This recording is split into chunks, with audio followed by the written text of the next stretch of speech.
You had a very personal and private experience where somebody chose you to be the recipient of their embryos.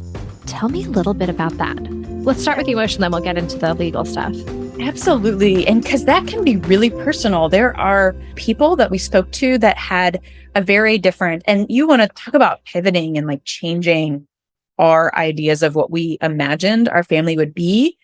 Totally different. We always wanted an open donor, but the only ones available through sperm donor are the ones that are available once your child turns 18. But for the embryo donation, there are people that they will say, we are looking for somebody to donate to in the Boston area, in the New York City area.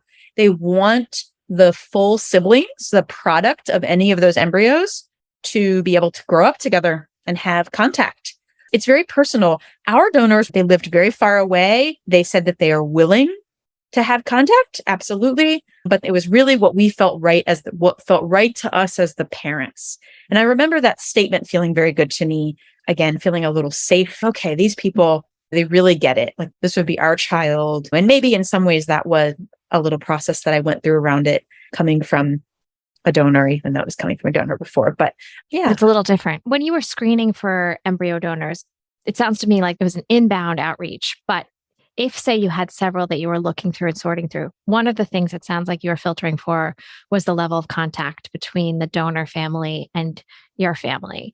Were there other things you were looking for? Were you looking for certain values or certain physical characteristics or traits? Surprisingly, not really physical traits. It's so hard because they post these pictures of these little children and these babies. And honestly, I was almost everyone I looked at, I was like, precious. Yes.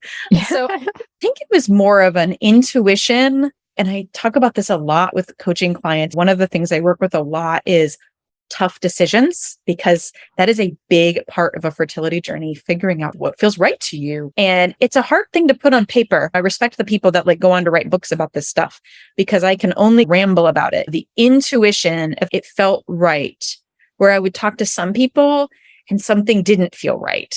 And the boundaries weren't there. They were asking too much too soon. There was a lot of assumptions or something just that didn't feel right. Hi, I hope you loved this little excerpt of Stork'd, the podcast where we talk about all things family building and families. This was a little taste of the bigger episode. We call it a Stork'd Munchkin. If you love what you heard, I highly encourage you to check out the full episode wherever you listen to podcasts. You can also find it on the Stork'd website at storkdpodcast.com. If you're in the process of building your own family or exploring what family means to you, and you want to stay up to date on all relevant topics related to family building, don't forget to subscribe to our newsletter. It's called Let's Start a Family, and it is found on Substack. Happy listening.